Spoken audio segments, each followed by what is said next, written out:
Hi, నేను doctor Sandeep Dachuri, consultant ENT head and neck surgeon at Apollo hospitals Jubilee hills.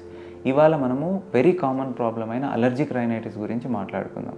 చాలామంది సైనోసైటిస్కి, allergic రైనైటిస్కి confuse అవుతుంటారు. అసలు allergic rhinitis అంటే ఏంటి? అలర్జిక్ రైనైటిస్ అనేది ఒక ఐజీఈ అంటే ఇమ్యునోగ్లోబులిన్ ఈ రిలేటెడ్ ప్రాబ్లము.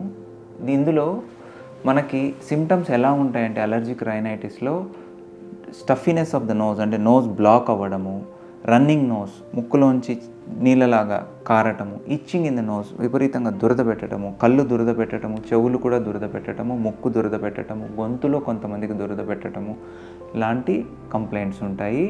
వీటితో పాటు ఎక్కువగా తుమ్ములు రావటం కూడా ఉంటుంది.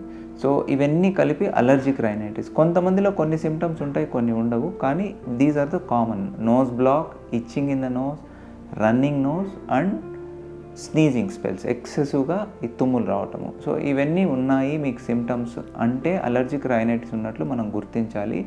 చాలామందికి చాలా డిఫరెంట్ థింగ్స్కి అలర్జీస్ ఉండొచ్చు. కొంతమందికి పుప్పొడి అంటాము, ఈ ఫ్లవర్స్ నుంచి వచ్చేది, స్ప్రింగ్ సీజన్లో బాగా వస్తుంది.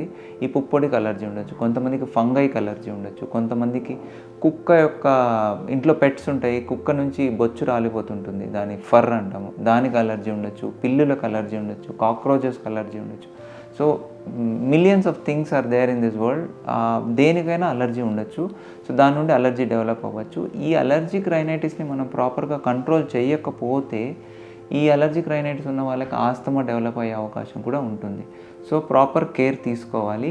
ఈఎన్టీ సర్జన్ దగ్గరికి వస్తే we will assess the nose, endoscopy చేయడం జరుగుతుంది and proper skin prick test వాటి ద్వారా దేనికి అలర్జీ ఉంది ఐడెంటిఫై చేయడం జరుగుతుంది.